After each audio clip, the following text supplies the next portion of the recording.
All right, welcome back to this week's episode of the Hoggie Shuffle. It's the new week. Now, 4 teams left in the NFL playoffs here, and it's getting down to the nitty gritty. We're going to see what's going on. Obviously, we're going to talk about the shuffle. It's episode 25, talking about something that matters just as much as talent in January football. You got leadership and trust and believing in the people that are lined up next to you. You want to talk about playoff football, it exposes everything. So either you trust your coaches, you trust your teammates, or you unravel when things get tight. And today's episode, we live in that space. We're diving into leadership, Coach's Corner, spotlighting 2 rookies that are playing in the NFL, still playing right now, 2 starters on the offensive lines and 2 different we got some trench-heavy mashups coming out. We're calling out some officiating inconsistencies, and we've been talking about that lots lately. It seems to be the highlight of this show a lot here. Some questionable coach firings, and a closing with one of the most dominant defensive linemen the league has ever seen. Back again, we got host Preston, co-host Robbie, and we're back with our guest again, Justin. This time, it's last time we had such a fun time on the podcast. We thought we'd just extend an open invitation to him because it was just such a blast getting to talk with him, and the banter was awesome. It was great. So you're going to see him on this show a little bit more, I think. Yeah, I don't think he can stay away. It's pretty fun. Yeah, it is. It was a lot of fun. Like I said, we're diving into leadership from training camp to week 18. January football is where the best teams. They're not just built on hype. They're built on the trust that gets tested every single week. Leadership is showing up way before the playoffs. It's trust in the building. Trust is created on Tuesdays, not Sundays. It's created on those days in the week and those hard practices. The meetings when you have with coaches that are honest about mistakes. If coaches are going to go out there and not tell you what you're doing wrong, I promise you they're not doing you any favors. If coaches out there and they're coddling you, they're not telling you what you need to get better on, it's not going to help you at all.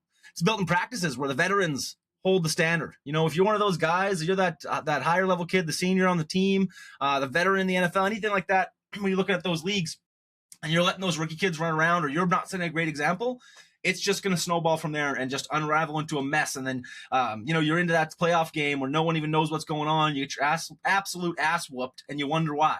Stuff like that.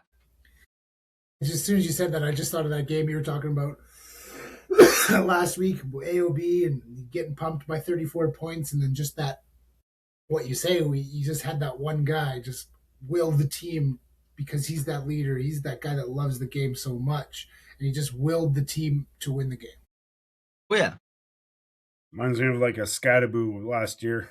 He was in the playoffs. 100%. Yeah, some guys have it. Some guys have it, some guys don't, and that playoff football really shows the guys when they go out. Like you seen Mendoza the other night. You get a guy, again, 2-star recruit coming out of high school and stuff like that. Kid's not the greatest quarterback in the world, but I'll tell you what, he is living and dying for that team. He is doing everything he can to get that ball in the end zone every single play. He's taking punches in the mouth on every drive, and he's kept going, kept pushing. He wasn't whining to the refs for calls. He wasn't doing anything stupid like that. He just wanted to will that football game in. Well, I know a lot of people might disagree with it, but I put him in the top 3 right behind Tebow in the greatest college quarterback seasons and quarterback play. Oh man, it's a storybook. I've never seen anybody dominate Alabama like that, Ohio State like that. It's crazy. I seen this one post today where they're like, you get Mendoza, 2-star high school recruit coming into college. He wins a 16-0 season against a team that denied him a walk-on spot while his mother has MS sitting in the stands, and it was like, Disney would throw that script out because it sounds so unreal, like it would never happen in real life. Right. Like, it's just insane that kid came over all those odds, pushed through everything like that to be a national championship quarterback, going to get drafted in the NFL. We'll see what happens there. He's going to probably be first overall pick, and then it's all from there. But, at the end of the day, he still did everything possible to get him to that spot by working hard and trusting his coaches, trusting himself, trusting the process, and it's just how it goes. You look at, trusting the calls. When your coach calls a play on the field, that's so important. A lot of players, I've seen it on both ends of this, where a lot of players will listen to the coach. They'll go and do it properly. They'll do what they want. But there's other players that are going to go, I don't know. I don't like that call. I'm going to go do this play instead. And then they get roasted, and then they wonder why it's not working. It's because everyone else thinks they're running the play, and they're doing something else, and they're not doing their job properly, and it just messes with the whole flow of the team. My dad's yelling at me from the stands, telling me what to do, and I'm not doing it properly. Right? You see that all the time, and it's just that never happens, eh? Yeah. It's just believing in the design will work if everybody does their job, right? And that's what it comes down to, is belief in your coaches. Believe that I'm not saying that even myself as a coach or anyone as a coach magically just knows everything, but there's a reason we're in that position. We're worried about what's happening on this grand scheme of things. And if you're, doing your one job out of the other 12 guys or 11 guys in the field that can do that job as well, it's going to be that much more successful. And that's what it comes down to, trusting your teammates. No one's playing perfect football every single game. There's going to be guys that are going to make those mistakes. There's going to be guys that are going to get a holding penalty. They're going to go offside. They're not going to keep their contain. They're going to miss a drive. They're going to let a receiver fly by. It happens. It's football. We're all human, right?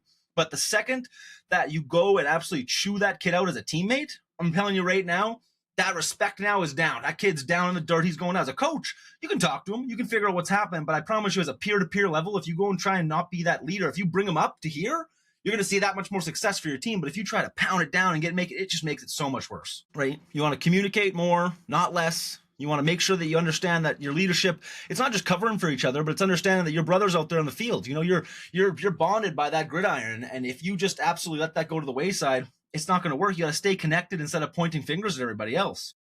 Well, I think what I like is you see Caleb Williams lose it on his players 2 games ago. Seen Tom Brady countless times, seen Peyton Manning do it countless times. I think a good time and when to get onto these players is when they are veering off from what the path is, right? And that's 100%. When you see the accountability come in. That's when I agree with it. That's when I believe holding everybody to that standard. And but like if you're just doing it because a guy missed a catch, no one's more pissed off than the guy missed a catch. But can you take it back, right? Yep. So.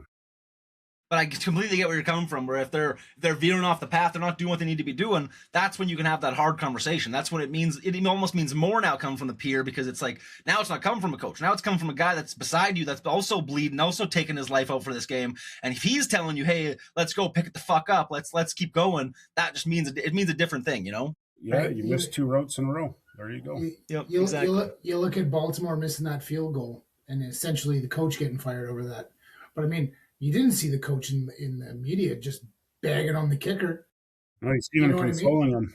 If you're sitting here losing by a field goal, maybe you should have scored a touchdown.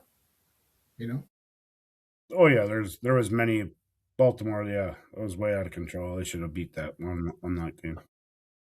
Well, we're not going to beat this segment to death. We're trying to run. We got a game clock here tonight. We only got about an hour, so we got to really wrap up our segments here. But it comes down to the season-long truth. Champions teams are not built. They're not bought. They're not created. They're built from the depth up. They're built from the ground up. You want to make sure you have that solid foundation. Work happens all season. The trust is tested every single week. The habits either hold or they don't. Ego will cost teams games in September and it'll seasons all the way through. Alignment, it keeps teams alive when adversity hits, and trust isn't optional. You got to trust the guys right beside you on both sides of the ball. It's the foundation of winning football. If you build your football team off integrity and accountability, everything else will follow. 100%. Now we're going to roll into our next segment here. We got the big guy spotlight. Like I said in the beginning, we're talking about 2 rookies out here that are still playing in the NFL right now. One could be rookie of the year. Let's be honest. I mean, they're both having great seasons. I got the stats pulled up for both of them. But the first guy I want to bring up, a good friend of mine sent me a video yesterday, and it was about how this guy breaking down this guy, Will Campbell. And he was just like, he's not the guy. He's missing blocks. He's got a preset for all his blocks. His arms are too short. His hands are too small. He's not doing this and he's not doing that. The dude is a rookie. Okay, he has started every single game this season so far.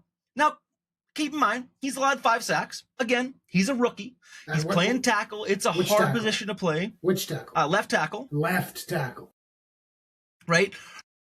His run block rate's about 71%. Right? He's doing good. When I want to say, I looked it up yesterday on PFF. He's 34 out of possibly 82 tackles in the league, which is pretty great for a rookie. I'm not saying he's number 1 tackle in the league, but again, he's a rookie. He's getting not a lot of guys just go out and instantly start in the NFL as an offensive lineman. That's a man's spot. That's a time where you're going against guys like Myles Garrett. You're going against guys like TJ Watt. And you got to be able to stop those dudes. That's not easy. My opinion will always state this. There is no harder spot in the NFL than the quarterback. Most talented spot on the team. Without him, you suck. But I'll tell you one thing. Without that left tackle, that quarterback sucks. So 100%. You tell me who's more important. Well, I tell you that Will Campbell, he's going to be one of those 5-time Pro Bowlers. Right. He might not be your 10-time Pro Bowler, but he's going to be a 5-time Pro Bowler. Like he's your solid stud back there. And he's a good guy 100%. too. He's a captain already, right? Right? He's wearing the I Love Drake May t-shirts into the games and things like that, right? He supports his team. He believes in his quarterback. It's guys like that where, you can understand that he just loves the guys that are around him and builds that proper team. Even in the playoffs so far, 2 games in, he's allowed 1 sack. He also has recovered a fumble, so that was huge. Drake May had a fumble. He jumped on and got that ball back. I mean, that's something that you're dying for that. You know what I mean? You're risking a big 300-pounder jumping on the back of your neck and your legs, and you're diving on that ball. It's something Cam Newton could never do. And you always want to kind of bring that up and a little joke there, because I know Cam Newton loves to just razz on every player that's supposedly not as good as he was and all these different things. And I don't know, I see guys like that, and it makes me happy that football is a sport where these big dudes can go out there, and you don't have to be the guy that's 6'8" with a 20 or with like a ridiculous arm reach and the biggest hands in the world. As long as you have the skill and the mental for it, you can be successful at that spot. 100%. Yeah. I'll let Rob talk about the second guy here. All right, next up we got a man named Gray Zabel out of North Dakota State, everybody. Whoa! North Dakota State, it's not a very big school, but I tell you, this guy is he's had a pretty miraculous season. He's playing guard for the Seahawks, starting, rookie. 16 games played, total snaps, a little bit more than the last guy, 980 snaps, 2 sacks allowed, total pressures 19, 4 penalties, run blocking percentage 74% as a rookie. Now, those are some pretty high numbers. Playoff games, he's got 2 games, no sacks allowed in the playoffs, 4 total pressures, and 1 penalty. That's pretty clean for an interior O-lineman, let me tell you. And a rookie. What I don't get is, look at the scouting Seattle had, okay? To pick this guy, what do you go, like 18th, 19th, something overall in the draft? Like at a, Dakota State? North Dakota State? North Dakota State. Like, and all of a sudden, they got this dog, right? And this guy he doesn't only play right guard. The guy can play left guard. Like, if you look at his college, he played all over the map on that line. Yeah. So you got a guy that, if you need a help out on one side, he's going to be there. Like, this kid, man, to find him at 18th overall from somewhere, man, this kid is special. Good scouting, man. Right, great scout. Unreal pick. Why he's a standout, Zabel plays a grown man's football, low pad level, violent hands, excellent progressions on stunts in every game. He already looks like a stable inside, not just a young body surviving snaps. He looks like a guy eating one. So from there on out, love talking about the young guys. We're going to roll into our matchup mayhem. We got 2 games to talk about. Let's talk about it. Let's get into it. And, we'll see who we think's going to go into the Super Bowl games here. Super Bowl. First game of the weekend coming up. Again, I'm not sure actually if this is the first game or not, but the first game we're talking about, we got Seahawks-Rams. We got the NFC Championship game. I think this is going to be a battle of the ages. I think Seahawks really laid the boots to the Niners last week, but this Rams team's different. They're a kind of team that they can get you in the fourth quarter. They can really keep the game moving. They got a decent running back, a great receiver crew, and a really solid quarterback veteran out there. I think he's the oldest veteran quarterback right now that's still playing right now. That's obviously out of the 4 guys. And we're going to see what happens. I'm taking Matt Stafford on this one. Could be his first MVP season. Would sure look nice at the Super Bowl. And again, I'm just going to say it out loud. Everybody could say what they want about Sam Darnold. Is he having a good season? Yeah, he's having a great season. Do I believe in him? No. Am I ever going to believe in him? No. Defense, Seahawks defense, awesome. But I'm taking the Rams. I'm taking the Rams 31-18. It's going to happen. You wait and watch. Don't take the over in this game. Don't take the over? Yeah. Man, I'm like you, Rob. I just cannot put my money with Sam Darnold. I can't do it. But it's the only team right now that's out of the last 4 that look dominant. True. Every other team is lagging behind. Scraping by. Denver now with Stidham, that is going to affect them. And they didn't even look that great defensively against Buffalo. Like I know they had Allen, but this is the only team that's been consistent. And I'm kind of into the role of NFL likes to see some old school rematch with the Seattle Seahawks, right? Going with maybe the Patriots. So I just don't think the Rams have been playing their best football. I don't think Devontae Adams has been playing it. I don't think they run the ball enough because I think it gets stopped. I think Seattle squeaks it out a 27-24 field goal to win. That'd be crazy. That'd be crazy. I didn't even give my prediction. I kind of forgot about that part. I'm rolling in. I like Rob's. I like Justin's. I think it's going to be a little tighter, though. I don't think it's going to be that many points on the board. I think you're going to see like a 24-21 kind of game for the Rams. And again, I think you're right there, though. I think Rams walk-off field goal for the win. You were saying Seahawks walk there. I think Rams take the walk-off field goal. I just think, obviously, if he turns on the juice, no one's beating that guy. He's arguably right behind Drew Brees with the way that he passes the football. I still think Drew Brees is the greatest passer of all time as a pure passer, but he's not very far off old Drew Brees. Well, I honestly, I can't wait to see Smith-Njigba versus Nakua. That's going to be a battle of the young receivers, man. It's going to be exciting. It's going to be lit. Both of them are getting 11, 12, 15 targets each. Like, it's going to be crazy. I seen today that Harbaugh tried to draft Puka Nakua, but the upper management wouldn't let him pick some. Oh, Zay Flowers was better? No, they picked some. They picked some DB that's no longer even on their team. Oh man, losers! All right, what we got next game of the weekend? Obviously, there's only 2 games. We got Patriots. We got Broncos. You got a solid squad coming to this game where, both of these teams arguably had pretty easy runs in the regular season. They didn't play a lot of crazy opponents. Broncos squeaked some tight wins against some solid teams, though. There was a couple good teams they did play. Patriots, I don't know, they lost to the Raiders. So how do you believe in that team? But we'll see. We'll see how it goes. Broncos, there's I'm talking about a good buddy of mine. He's a big Broncos fan. And I've been shitting on Bo Nix all season. I've been pretty vocal about it. Not my guy. Don't believe in him. And he kind of put it on me. He said, how can you now say the Broncos aren't good if you've been telling me the whole season that Bo Nix wasn't good? Is it really the Broncos or is it Bo Nix? It can't be both, right? The way I look at it like this, I'm either wrong or I'm right. And either I'm wrong and Bo Nix was the greatest quarterback on this team and they're going to absolutely fail, or I was right, Bo Nix wasn't that good and you're going to see them go with Stidham and win this game and be just fine because the rest of the supporting cast they have is going to be successful. And honestly, I'm leaning towards that. I'm leaning towards the Broncos winning this game, going to the Super Bowl with a backup quarterback. I could really see it happening. I think the way that they can play ball and the way that they're that gritty fourth quarter team, I don't think it came down to Bo Nix's play. I really think it came down to the solid offensive line play they had, their defense being so successful. It's not going to be a crazy scoring game. I'm going to take Broncos 28-21 Patriots. When I tell you what, once in my life did I ever cheer for the Patriots. I was in Arizona. We were hanging out, watching the game. Super Bowl. Tom Brady came. Seahawks threw a pick, right?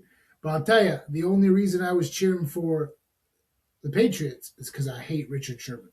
I hate him. I think he's an absolute trash human. Yeah.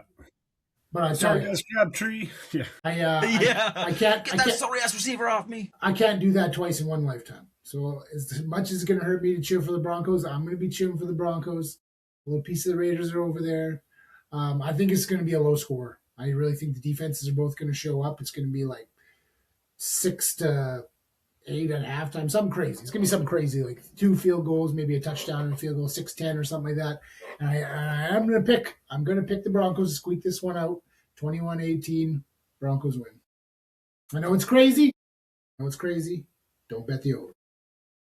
So in this game, there's obviously the biggest storyline is Stidham. Get a week of reps going against Vrabel defense, guys that are hungry.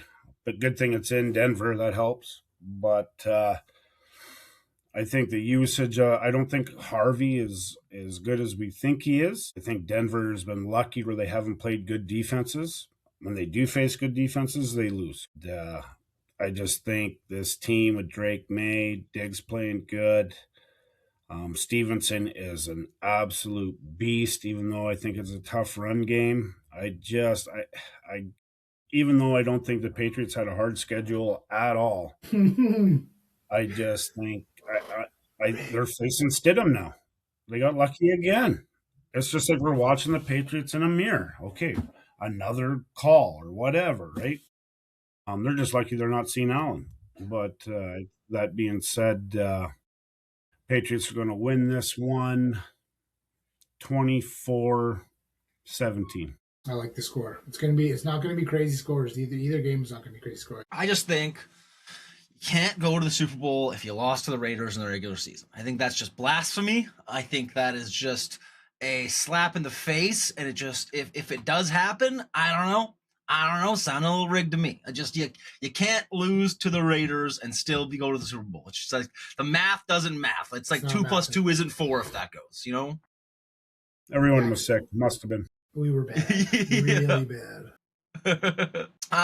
So rolling into our next segment here. Again, I knew we'd have Justin on, so I want to do a kind of fun little game segment here, a little new thing going. It's going to be for Justin and Rob to do. I'm going to host a little segment, have them answer some questions and just some quick hit answers. So we're going to call this Real Football versus Fake Football. We're going to play this game. I'm going to host this out. I'm going to throw some situations out. Justin and Robbie, they're going to both answer. There's no fence sitting. It's real or fake. Hit with the reason why you disagree or agree, and we're talking it out. So, question 1.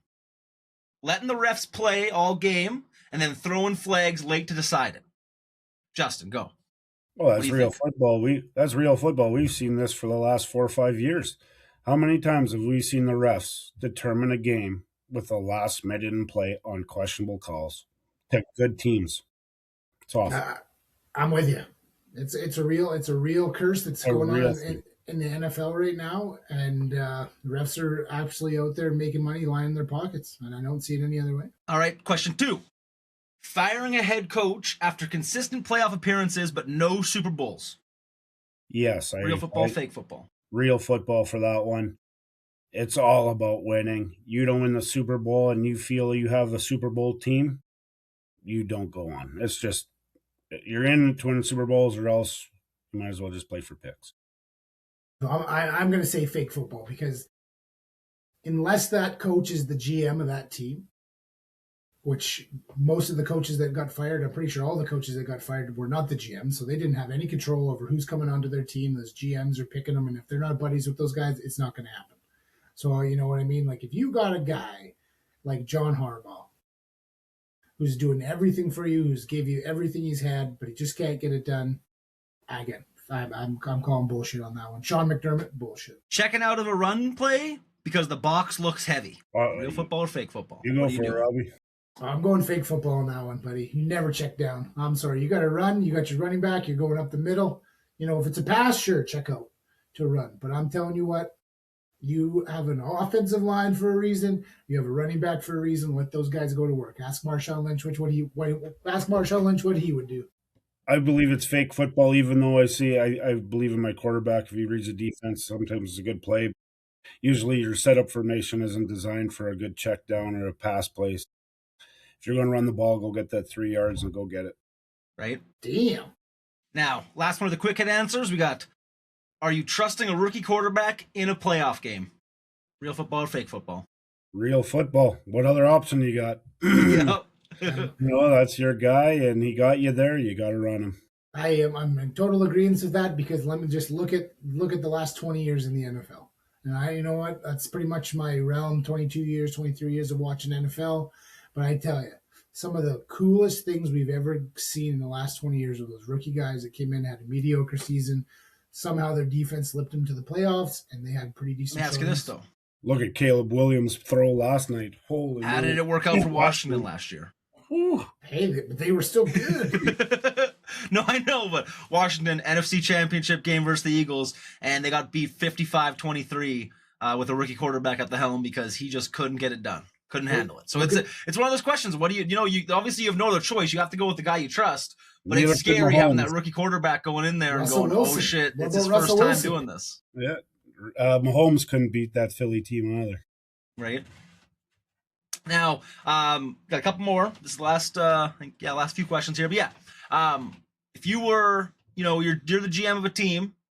This one's more of instead of real football fake, this is more just a debate here. But you're building a roster. Do you think it's better to build your roster through the free agency or build it by drafting players over let's say a 5-year period? We've talked about this. I'm all about the 5-year period of draft. I think you have a 5-year window to draft. You have to sprinkle in some free agents. It's just the way it goes, but you have to win the draft for 5 years.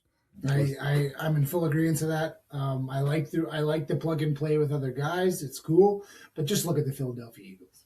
If that doesn't tell you the answer to your question right now, like how many guys have they brought in? Not a lot. Most of those guys that are on that team, especially on that defense, they've all been drafted. And that defense is meaner and shit. They didn't allow that many points, even though their offense struggled. So, yeah. Well, the reason I think it works is doing the drafting side of it is the money side, right?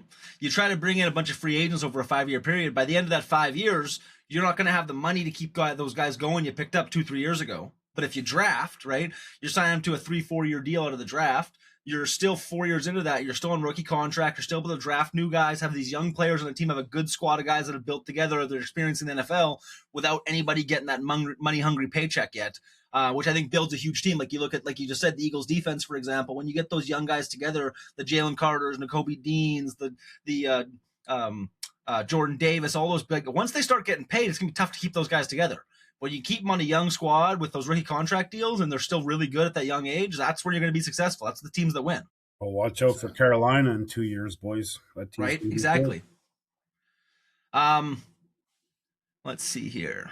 So this is going to be round 3, pressure round. These are our last 2 questions we got coming in. Do you think it's overreacting to bench a struggling veteran quarterback late in the season? I don't think it's overreacting. Depending on what their situation is. If you're out, you got to bench him. If you're there, if he's struggling, man. Best player plays, you know. And you got to go with it. That's the thing. I mean, I'm not even in the playoffs or not playoffs. If your quarterback ain't getting it done and you feel that guy sitting behind him might just have a little bit something else to spark your team and make some big plays, I'm going with the backup. 100%. Yeah, look at the Giants. If they would have did it from week 1, they might have been in the playoffs. Yeah, if they had kept Dart going and starting him off instead of putting the other guy in there, it would have been a different story. But they wanted to see the let's ride action. Let's ride. But it goes the other way. Look at what happened with Kirk Cousins. He just lit that whole team on fire. Right. Yeah, exactly. Now you know Penix might not be your guy, right? Right. And last one of this game here is the idea that skill positions matter more than the trenches. Puke. I'm gonna puke. It's tough though, right? Because if you have a solid offensive line, you can build a team off that. But if you have a really good receiver and a quarterback and maybe a really good running back, you can also build a team with a mediocre. You know, it goes both ways, right? You look at those squads where maybe they don't have the strongest offensive line, but they have those weapons. They're going to get those big 60, 70-yard plays off. Those teams that build that line, they're going to be able to do those 10, 12, first down consistently, right? So that's the difference you get. It's a hard question because you're looking at 6 guys and you're looking at 1 guy, right? And I think skill guys, in a sense, you look at Jefferson's, Chase's, these type of guys that they call skilled players. Nobody's like them. Nobody's like exactly. he was. You look at Joe Burrow, that old line is horrendous, but yet Chase is still throwing up number 1 numbers. So depends what you want. I think defense is different, right? Because you don't really see skill players, but offensively, man, you need a quarterback and you need a wide receiver in this league. I know it's hard for me to say, but guys like Chase and Jeffersons and Neighbors, they don't come around often. That's why they're skilled players. That's why they get paid. I look at championship teams, and one thing I can tell you about most championship teams is that you might not know their names, but I guarantee you the front 9 absolutely won the Super Bowl. You know, you might have some big catches and some big runs and some big passes, but I tell you one thing, without that front 9 absolutely kicking ass for your linebackers and, you know, giving stability to your DBs, your corners, your safeties, and then your offensive line giving time for the running back and pushing up field, you take those 9 guys out. It doesn't even matter if you have a star quarterback or a star wide receiver or the best corner in the game. Without those front 9 guys, and I've been spreading this message for ever since I've been part of football. Without those front 9 guys, you might as well just go home. Well, you look at Burrow for example, right? He puts up yards. He passes lots, does those things.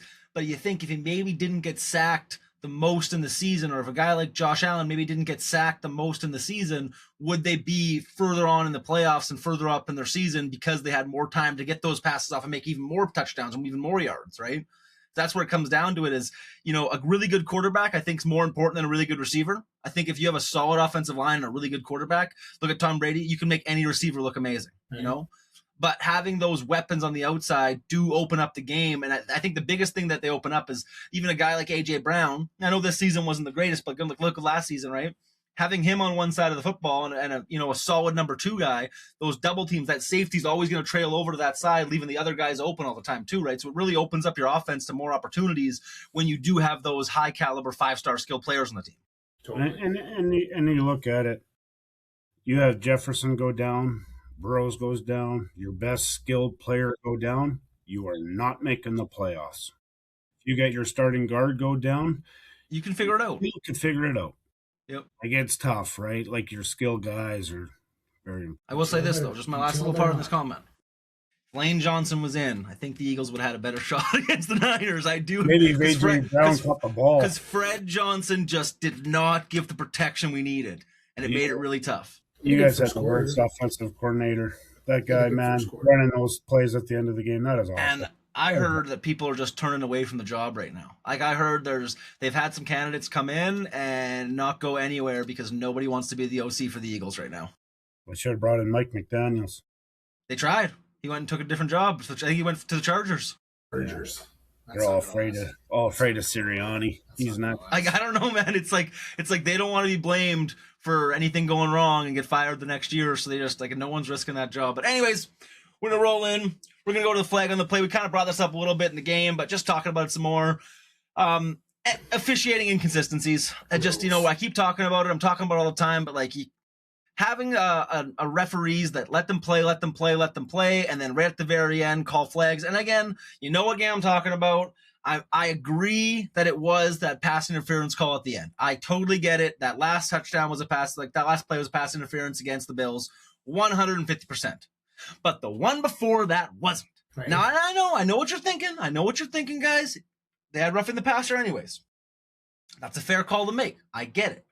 But they were looking for any reason possible to get the Broncos down the field, and they were going to call as many flags as possible. They gave them 51 yards in penalties in the last drive of the game in overtime to push the Broncos down the field. And I hate watching football games that get decided like that. If you want to call it like that all game, that is completely fair enough. You want to call it tight all game, call it tight all game. But you can't wait till the fourth quarter to then start, or even overtime to then start calling it tight, because that's just not – that's not the standard that fans want to see. And I think that when players adjust to how the games are called and they know when it's getting called soft all game, they're going to be a little more grabby. They're going to be a little more aggressive with it. And then when the officials flip the script late, it just punishes the discipline and rewards the chaos. And the consistency is the bare minimum. It's all I want in life. I just want a consistent game call. Either call it tight or call it loose, but you can't switch up halfway through.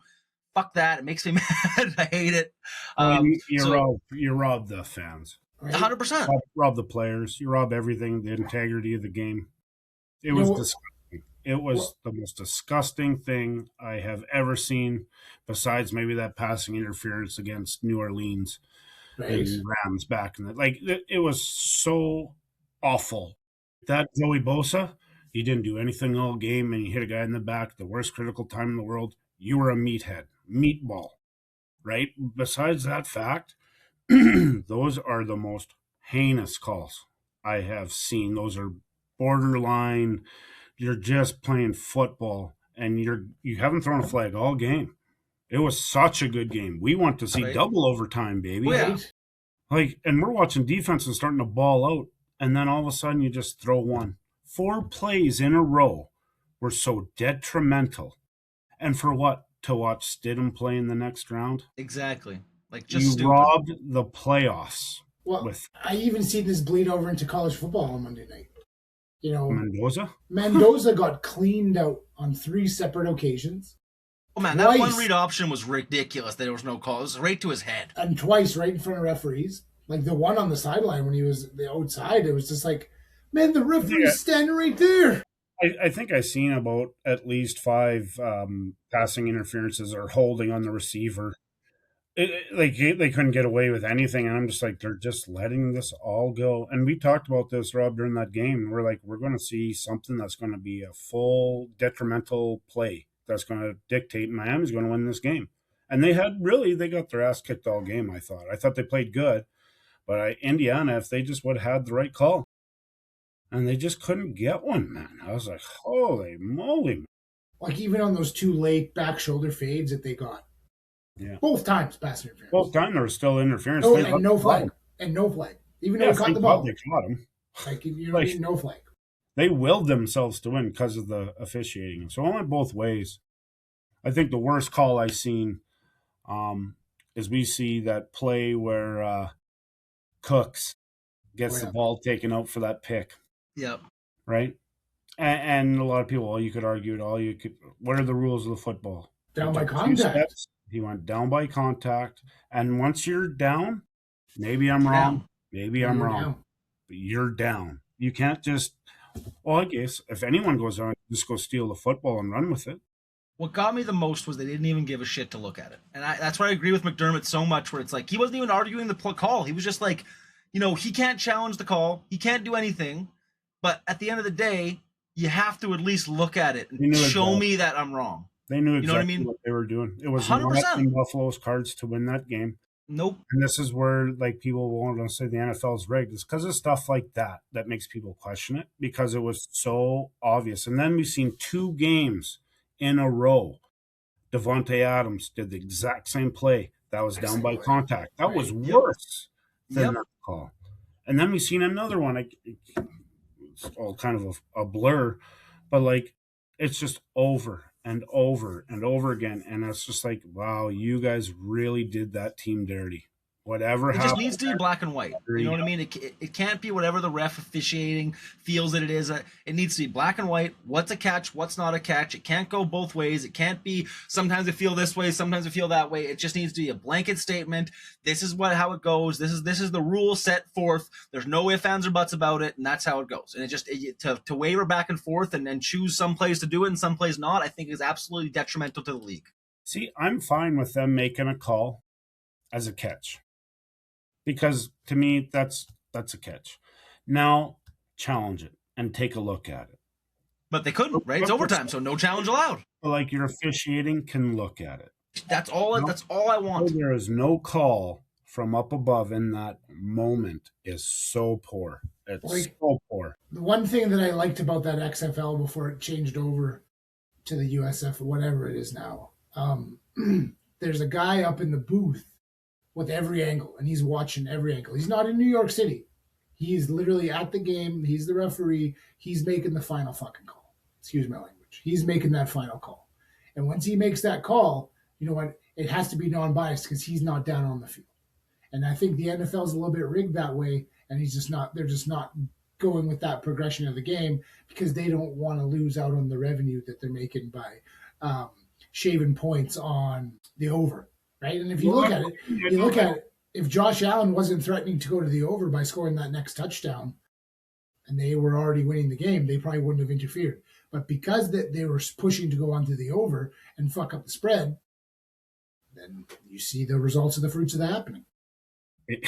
It was awful officiating. Now, our second flag on the play, we're talking about. Again, this is because of this play we're talking about right now. It rolls into this perfectly. Is the Bills firing Sean McDermott? I get where Justin was coming from earlier. Obviously, you want to be the guy that goes to the Super Bowl and wins the playoff games, does this stuff. But at the end of the day, he's building culture there. He's building the identity. He built a consistent team that's in the playoffs almost every single year. This was not a locker room problem. This was not a talent problem. This was an execution in January problem. That's all it comes down to, I think. But really, at the end of the day, when you fire a coach like McDermott, you're going to reset your defensive systems. You're going to reset your trench development. You're going to reset your locker room trust. Now you got your offense and defensive linemen that need continuity, not consistent resets. And at some point, organizations have to decide if they value stability or panic moves, right? And that's what this comes down to. Like I said, is Sean McDermott the shot caller in Buffalo? No. He doesn't just get to go to the war room and pick the guys that he wants and do all of those things. So, yes, some of the accountability is there for him. But whose fault was it they didn't go out and get a receiver after they lost their guy? Or came into the season with nobody that was overly that good? Whose fault is that? Are you making that an ownership fault? Making that a coaching fault? Are you making that a GM fault? Whose fault is it? It sure ain't Josh Allen's fault. Do you know what I mean? Well, what you just witnessed is the Bills not making it to the Super Bowl for another 5 years. And so you just wrecked what you had left of Josh Allen. You might as well trade him for draft picks. Because what you did at this point is right now you're in Josh Allen prime. I believe the years prior, it could have been a fireable offenses from some play calling issues and some stuff. But this year, to get what they have 14 players injured. Right. Yep. Had Cooks all of a sudden is the most fumbles ever in playoffs. Like, hold on to the ball, bro. Like, 2 huge fumbles.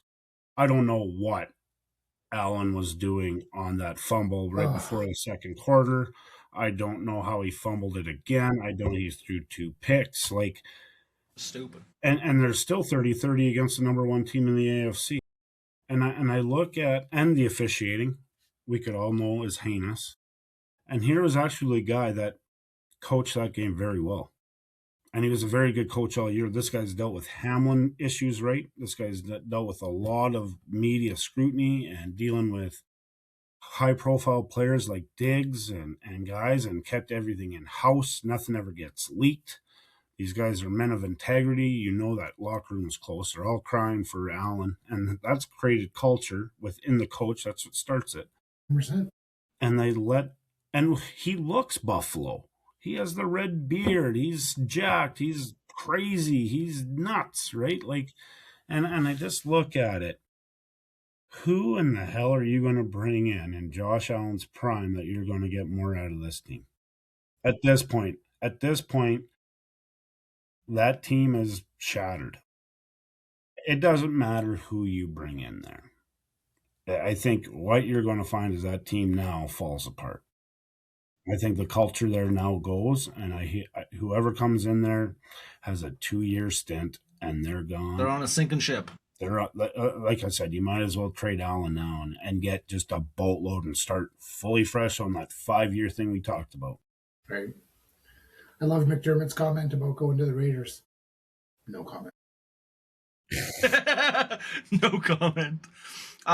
Before we get into our Legends talk here, I know Justin, when he first got on, he said he had a couple of topics he wanted to bring up. Is there anything you did want to bring up there, Justin? No, the biggest thing was I really needed to vent on that Buffalo game. And perfect. I'm glad you guys let me get that out of my system because I was so furious. But besides that, guys, I'm so happy for the college game. That was one of, we've always liked college, never followed it. But whoever designed these college playoffs, now I don't fully agree of the teams that got into it. Me neither. To a point, I don't think Alabama should have been there, but that's just me. Man, it was exciting. 100%. What a cool playoff format. Everyone enjoyed it. I love how people didn't bow out of these games like we seen last year. And people leaving these games. We seen guys staying for their teams. We seen Ole Miss get screwed over by their coach. Now, I don't know what goes on there through anything, but we just seen a bunch of young men just ball out. The NFL looks really good for the next coming up 5 years. And college, because of these NIL deals, there's a new format to it, right? Like, you're not going to see these high school kids go to college programs anymore. What you're going to see now probably for the next 10 years until they do change something or anything changes. But what's going to happen is these kids are going to go to JUCO, right? They're going to go to JUCO. They're going to play 2-3 seasons of junior college. From junior college, they're then going to go to actual NCAA Div 1. They're going to get their NIL money, and they're going to make some money before they get to the league. You're not going to see these. It's rare. Don't get me wrong. You look at Miami. They had that 18-year-old freshman. Like, it does happen. The top 50, top 60 kids are still going to make the league. But those rest of those kids, the 500-600 kids that aren't the top 100, or you want to say, they're going to go JUCO. They're going to develop for a couple of years. Then they're going to come to college at 22, 23 years old with a couple of years eligibility left. And that's when you're going to see those teams be successful when they get those kids out of JUCO. That's what it comes down to is most college coaches, they aren't going to scout the high schools too much anymore. They're going to get your top kids are still going to go, but the rest of those kids, they're going to recommend they go JUCO. They're going to build them up, and then they're going to come into the college football, and they're going to be dogs. Flag on the play, too, for me. Let Chambliss play another year of Ole Miss. Yeah, right. Come on. What do you have? What does the league hate Ole Miss for winning? Right. And Beck's on his 13th season. Graduated 2 years ago. That could be Van Wilder of the league and play 100 seasons. He's older than most of the quarterbacks in the league right now. He's older than majority of the guys that make it past their prime in the league, man. In the league, it sucks. It just sucks to see, and I'm probably going to see Beck on the Steelers. That's going to drive me even more nuts. But you look at it and you're just like, man, let that people want to see this Chambliss play. If I'm Chambliss, I'm going to the NFL and I'm going to go play for the Jets. That's just the way it is. 100%. I'm going to get Yep. my money. Yep. Right? Poor guys, you're going to be screwed no matter what you do, but the kid wants to play another year. Let the boy play another year, man. That kid was amazing. He was electric. I thought he was right behind Mendoza. I thought he was better than the Oregon quarterback. Oh, yeah. But to not have that in your college, I think something's against Ole Miss there, especially when everything's legit. Yep.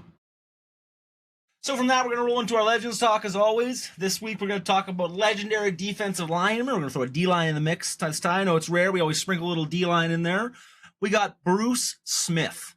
This guy was an absolute dog.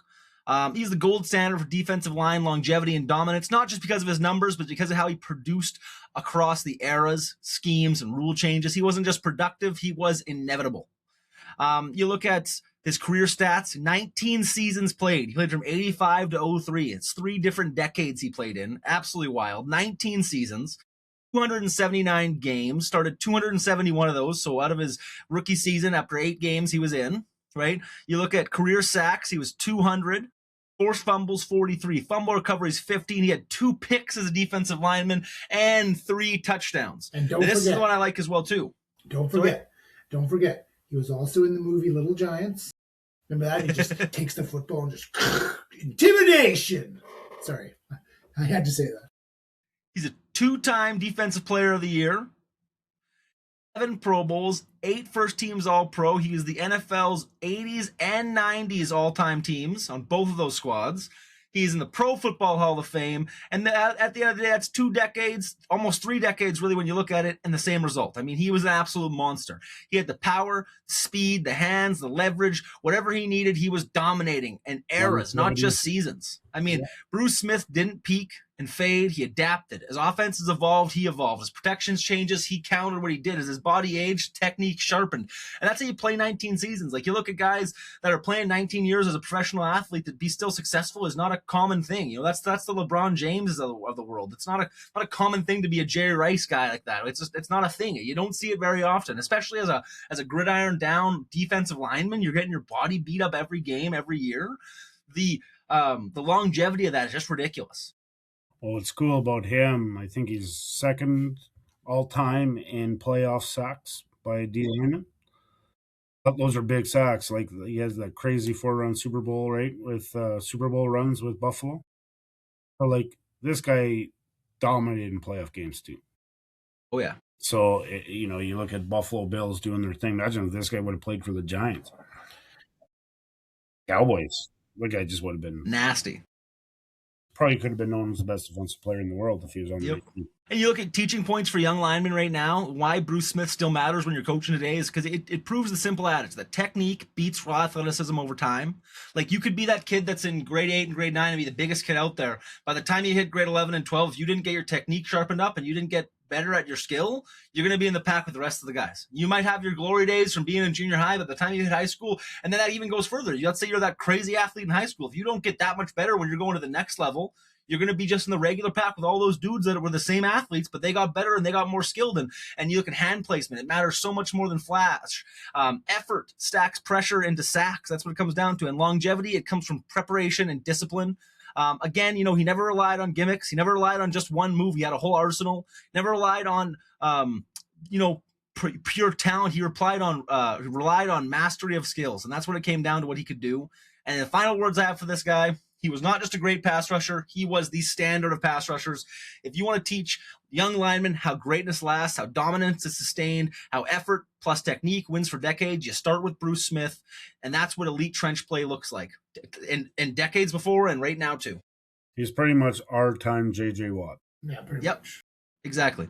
That's what we had. That's what you had there. All right, up next, we got the good, the bad, and the ugly. Why are these 4 teams still here? Patriots, this is familiar territory for the Patriots. The stage doesn't scare the New England Patriots. Different faces, different era, same environment. Like, we all know that you're there. The Patriots understand playoff football better than anyone left. Situational awareness, discipline, preparation aren't buzzwords here. They're just habits. And they got a great coach. Like, that was the best thing they could have done. They did it right. Patriots don't rise for the playoffs. They expect. That is the standard. Right? Let's move on to the Rams. Stars who have been here before. The Los Angeles Rams. Los Angeles isn't chasing a moment. They're revisiting one. Matt Stafford has seen pressure, survived it, delivered under it. This team doesn't flinch when the game gets tight. Rams don't panic, they execute. And I like I said before, I want him to win. I want him to get his MVP, and I want him to retire with his best buddy. You know, they played sports together their whole lives. They both went to college. They both went to pros. And to see them both retire on the same season after winning a championship for the same city would be absolutely bonkers. Yeah, him and Kershaw. Right? Yeah. All right, next up we got... Sorry, go ahead. No, it is storybook. It's pretty cool. Next up, we got the Seattle Seahawks, belief without ego. Seattle doesn't look like a team that was supposed to be here, and that's dangerous. Well, I mean, you know that. I mean, if you're that underdog team and nobody picks you and you have that extra thing in your back pocket, Preston, you know, you had that high school football team. Yeah. No one is possessing, no one is forcing a legacy moment. They just trust each other, and that keeps the mistakes low, except for the quarterback. The quarterback is garbage. Sam Darnold, I'm sorry, personally attacking you. You're terrible. Seattle plays like a team that has nothing to prove, and that's freedom for them to win. All right, let's move on to the bad. Now we're going back to the Patriots. Offensive certainty. And we know about the Patriots, you know, they know how to win, but they don't know how to score. This season, they haven't been scoring very much, and they played some pretty bum teams. You know, if all drives stall early, pressure mounts quickly, playoff defense don't give you time to find answers, and that might be what we see out of the Broncos. I mean, let's be honest, that Broncos defense is pretty good. It's pretty big. It's pretty nasty. And again, Drake May, I mean, when he starts early, he's good. If he doesn't start early, they're scoring 10 points. Yeah, I agree with that. Right? Broncos, offensive responsibility. Now, how do we judge offensive responsibility when you got your backup quarterback who hasn't played one game all season? I'm not even sure how many snaps Stidham had this season. It could be 0. Maybe preseason, that's about it. Maybe. 0. You know, eventually the offense has to answer. If they can sustain drives and the cracks show, defensive can't keep you alive. Offensive wins in January. And I wholeheartedly believe that. You got the best defense you want in the playoffs. If your guys aren't putting up 21 points and holding the other team's not holding 20 points off the board, not much you can do, boys. All right. Now we're going to move on to the ugly, and we won't be talking about the same teams, I hope. The Buffalo Bills, when good enough isn't good anymore. Now, Buffalo is at the most dangerous point, contender they can reach, not failure, but shenanigans. For years, the Bills have been right there, playoff team, elite quarterback, high expectations, but this season ended in the wrong way. You know, the conversation shifted fast from what went wrong, or is this as far as we go? And like I seen the owner today yapping on TV that, you know, they just hit a wall after 7 seasons and yada, yada, yada, yada, yada. But I'm sorry, buddy. You don't play the game. All you do is write the paychecks. And if you're going to get rid of a guy like McDermott, you know, your season should have ended, and it's going to end worse in the coming years because you're an idiot. It just gets worse. And then I shifted a little bit because I'm still pretty pissed off. You know, this is going to be my new quarterback. The Mendoza hits, you know, when the biggest stage fails player safety. And that for me, you know, I heard the coach say about it after the game, you know, the national championship is supposed to be a sport at its best. Best players, best preparation, best officiating. Instead, you know, of a defining moment where Mendoza was taking brutal hits to the head and watching the officials keep their flags in their pocket. No review, no explanation, no accountability.